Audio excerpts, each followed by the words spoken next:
اس سے معاہدہ کیا گیا ہے تو اس کا حق ہے کہ وہ اپنے دین پہ رہے۔ جنگوں کے لیے نکلنے والوں کو مسلم جرنیلوں کو باضابطہ حکمرانوں نے یہ نصیحت کی کہ آپ جا رہے ہیں تو آپ کسی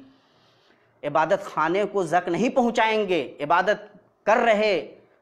لوگوں کو، عابدوں کو، زاہدوں کو آپ زک نہیں پہنچائیں گے، آپ عورتوں پہ ہاتھ نہیں اٹھائیں گے، آپ پیڑ نہیں کاٹیں گے، آپ کھیتیاں نہیں جلائیں گے۔ یہ کیوں؟ کہ بھائی کھیتی کہیں بھی ہو وہ انسانوں کا سرمایہ ہے، وہ آدم اور حوا کی اولاد کا سرمایہ، اس کو زک نہیں پہنچایا جانا چاہیے۔ تو آپ ذرا تصور کیجئے کہ اسلام نے اصل یہ دیا تھا، وہ تمام اوہام و خرافات کی جو دیواریں تھیں گرا دیں، وہ تمام جو ڈسکرمنیشن کی بنیادیں تھیں ڈھا دیں۔ اسلام نے ہر زمانے کے لیے جو انتہائی درجے میں پروگریسو انسان ہو سکتا تھا، ریشنل انسان ہو سکتا تھا، وہ انسان بنایا۔ اور اسی لیے آج جب ہم دنیا کو دیکھتے ہیں تو کبھی کبھی تو ہمیں ہنسی بھی آتی ہے۔ وہ لوگ سمجھتے ہیں کہ اب دیکھو یہ UN کے آنے کے بعد اب کوئی تصور ڈسکرمنیشن کا نہیں ہے، انسانوں کو آزادی حاصل ہے، وہ اپنے مذہب پہ عمل کر سکتے ہیں، اپنی زبانوں کو ڈیولپ کر سکتے ہیں، اپنی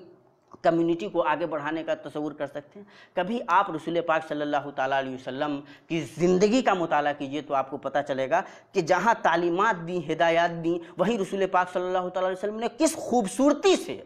ان عظیم خیالات کو، ان عظیم تصورات کو، ان گہرے عقیدوں کو لوگوں کے اندر بالکل جاگوزی کر دیا، پیوست کر دیا کہ صحابہ کرام رضوان اللہ تعالیٰ علیہم اجمعین کی شکل میں ایک ایسا معاشرہ تیار ہو گیا، ایک ایسی کمیونٹی تیار ہوئی جس کا کوئی جواب آج تک تاریخ کے پاس نہیں ہے۔ اور مسلمانوں کے لیے بہرحال یہی ہے کہ وہ رسول پاک صلی اللہ علیہ وسلم کے لائے ہوئے دین کے ساتھ جو عظمت ان سے پیوستہ ہو رہی ہے، منسلک ہو رہی ہے، اس عظمت کو سمجھیں۔ یہ جو تصور ہے زندگی کا، اس کو سمجھنا بہت ضروری ہے۔ ایک اور زاویے سے دیکھیے کہ اسلام نے عدل کا کیا زبردست تصور دیا۔ یہ اس زمانے میں دیا جا رہا ہے جب آدمی ایک قبیلے کے مقابلے میں دوسرے قبیلوں کو کچھ سمجھتا نہیں اور ساری جنگیں ہو جاتی ہیں۔ اس زمانے میں جو رسول پاک صلی اللہ تعالیٰ علیہ وسلم عالمی منشور دے رہے ہیں، عالمی قانون دے رہے ہیں، زندگی جینے کا جو راستہ بتلا رہے ہیں، جو تصورات میں وسعت ہو سکتی ہے اس کی انتہا دیکھیے وَلَا يَجْرِمَنَّكُمْ شَنَآنُ قَوْمٍ عَلَىٰ أَلَّا تَعْدِلُوا اعْدِلُوا هُوَ أَقْرَبُ لِلتَّقْوَىٰ۔ دیکھو کسی قوم کی دشمنی تمہیں اس بات پہ نہ آمادہ کر دے، نہ ابھار دے کہ تم اس کے ساتھ ناانصافی کر بیٹھو۔ انصاف کرو، یہ تقوی کے زیادہ قریب ہے۔ یعنی آپ کا کوئی دشمن بھی ہے تو آپ اس کے خلاف ناانصافی سے کام نہیں لے سکتے۔ قوم کا لفظ استعمال کیا گیا، غور کرنے کی ضرورت ہے۔ دوسری قوم، رسول پاک صلی اللہ تعالیٰ علیہ وسلم کی زندگی سے اگر آپ کو مثال لینی ہو، ایک یہودی نے رسول پاک صلی اللہ علیہ وسلم کو قرضہ دیا ہوا تھا، آپ صلی اللہ علیہ وسلم اس کے مقروض تھے۔ اس نے قرضہ مانگنے کے معاملے میں جو ترش روئی بد اخلاقی ہو سکتی ہے اس کا مظاہرہ کیا۔ اچھا، وقت سے پہلے بھی مانگ رہا تھا اور ایک طرح کی بدتمیزی کا بھی مظاہرہ کر رہا تھا۔ صحابہ کرام رضوان اللہ تعالیٰ علیہم اجمعین کو غصہ آیا۔ انہوں نے اللہ کے نبی صلی اللہ تعالیٰ علیہ وسلم سے ایک طرح سے اجازت طلب کی کہ اس آدمی کو اس کی اوقات بتائی جائے۔ اللہ کے نبی صلی اللہ تعالیٰ علیہ وسلم نے دیکھیں کیا تصور دیا، نہیں، مطلب جو قرض دیتا ہے اس کا اپنا ایک حق بنتا ہے، اور ایک سلیقے سے، محبت سے نہ صرف یہ کہ اس کا قرضہ ادا کر دیا، بلکہ وہ جو ایک قرضہ دینے والے کا ایک ترفع ہوتا ہے، جو اس کے اندر ایک قسم کا احساس بلندی ہوتا ہے، اس کو بھی سمجھا رسول پاک صلی اللہ تعالیٰ علیہ وسلم نے اور اس کی بدتمیزی کو سائڈ کر دیا۔ حالانکہ وہ کوئی مسلمان نہیں تھا، وہ وقت پہ بھی نہیں آیا تھا۔ آپ ذرا اس پورے زاویے سے رسول پاک صلی اللہ تعالیٰ علیہ وسلم کی زندگی کو پڑھنے کی کوشش کیجیے۔ کسی بھی غیر مسلم کو مسلم معاشرے میں رہتے ہوئے اس بات کا خدشہ نہیں تھا کہ اس کے ساتھ ناانصافی ہو سکتی ہے۔ حضرت علی رضی اللہ تعالیٰ عنہ امیر المومنین ہیں، اس کے باوجود ان کو کورٹ میں جانا ہے، اپنے ساری چیزیں اسی طرح رکھنی ہے جس طرح ایک دوسرا ملزم رکھ رہا ہے۔ اگر وہ بھی ملزم ہے اور دوسرا بھی ملزم ہے تو ان کو کورٹ میں جا کر کے اپنی صفائی دینی ہے اور اس پورے پروسیجر سے گزرنا ہے۔ یہ جو تصور تھا، عظیم تصور، یہ جو عقیدہ دیا گیا، یہ جو بنیادیں فراہم کی گئیں، ان بنیادوں کو سمجھنے کی ضرورت ہے۔ اور دراصل یہ کنٹریبیوشن ہے، یہ کنٹریبیوشن صرف نہیں ہے کہ کون اسٹیمر پہلے بنا گیا، کس نے دوا کے معاملے میں کون سی ایجادات کی ہیں اور فلکیات میں کس کا کیا کیا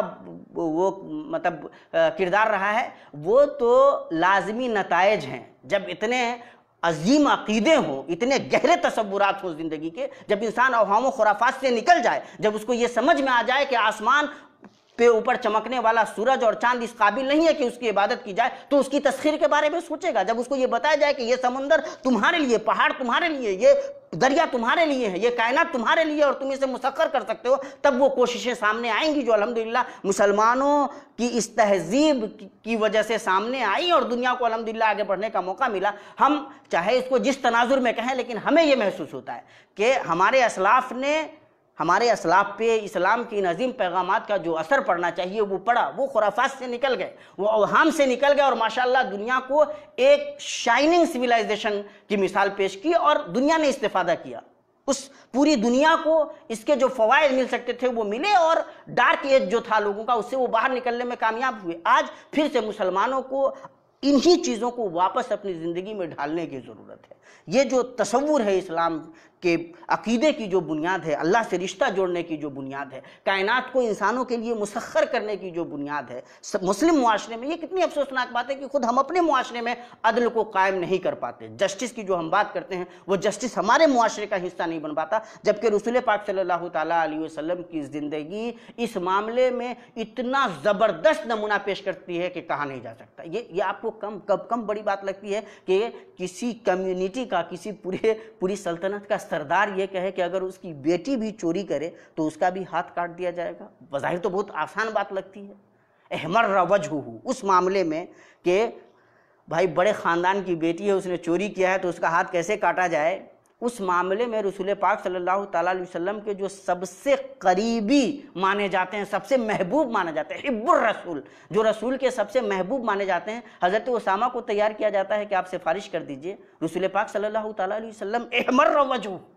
غصے سے چہرہ لال ہو جاتا ہے اور کہتے ہیں تشفع فی حد من حدود اللہ، اللہ تبارک و تعالیٰ کی حد میں سے ایک حد میں تم سفارش کر رہے ہو، واللہ لو ان فاطمہ بنت محمد سرقت لقطعت یدہا، اگر بنت محمد فاطمہ بھی چوری کی ہوتی تو اس کا بھی ہاتھ میں قتل کاٹ دیتا۔ یہ آپ کو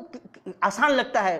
بظاہر لگتا ہے کہ کہہ دیا گیا ہوگا، جناب یہ آسان نہیں ہے، یہ بہت گہری بات ہے، بہت عظیم انقلاب ہے۔ اس لیے کسی کو یہ جرأت نہیں ہو سکتی تھی کہ اب اس قسم کی غلطی آسانی سے کر جائے۔ اللہ کے نبی صلی اللہ علیہ وسلم نے فرمایا، باضابطہ دکھلایا کہ تم سے پہلے جب بڑے لوگ چوری کرتے تھے، گناہ کرتے تھے تو ان کو بچایا جاتا تھا، اور جب چھوٹے لوگ بیچارے غریب لوگ، کمزور لوگ کرتے تھے تو ان کو سزائیں دی جاتی تھیں، اس لیے وہ ہلاک ہوئے۔ یہ ہلاکت کے راستے تھے۔ اور عجیب و غریب بات یہ ہے کہ ہم رسول پاک صلی اللہ علیہ وسلم کے لائے گئے ان عظیم اصولوں کو، یہ جو عظیم مسلمات اصول رہے، مبادی رہے ہمارے دین کے، ان سے ہم اپنے آپ کو الگ کیے ہوئے ہیں۔ تو پھر ظاہر ہے کہ جب تک یہ انقلاب ہماری عملی زندگی میں نہ آ جائے، اس وقت تک یہ جو خواب ہیں ہمارے کہ ہم دنیا کو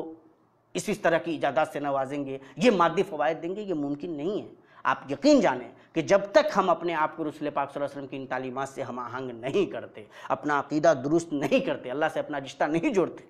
اور پوری کائنات کو اپنے لیے مسخر کرنے کا جذبہ نہیں رکھتے، جب تک ہم صرف پیدائش کی بنیاد پہ لوگوں میں ڈسکریمنیشن کرنا نہیں چھوڑتے، جب تک ہم یہ کلیئر نہیں کر لیتے کہ ہم اپنے معاشرے میں کم سے کم جسٹس کو انشور کریں گے، ہم انصاف کو بروئے کار لائیں گے، ہم اس بنیاد پہ کسی کا ساتھ نہیں دیں گے کہ وہ بڑے پریوار سے آ رہا ہے، جب تک ان چیزوں کو ہم اپنے معاشرے میں اپنی عورتوں کو ان کے جائز حقوق دیں گے، ان کے جائز مطالبات مانیں گے، ان کو تحفظ فراہم کریں گے، ان کا جو حق بنتا ہے وہ حق ہم ختم نہیں ہونے دیں گے، جب تک یہ معاہدہ ہم خود سے نہ کریں، ان کو عملی زندگی میں نہ لائیں، اس وقت تک عالمی سطح پہ جو ہمارا پیغام جاتا ہے، جو اسلام کے فوائد جاتے ہیں، وہ ممکن نہیں ہے۔ اس لیے آئیے معاہدہ کرتے ہیں، عہد کرتے ہیں، ایک سنکلپ لیتے ہیں کہ پہلے ہم ان عظیم تعلیمات کو اپنی زندگی میں ڈھالیں گے، اور اس کے بعد انشاءاللہ خود بخود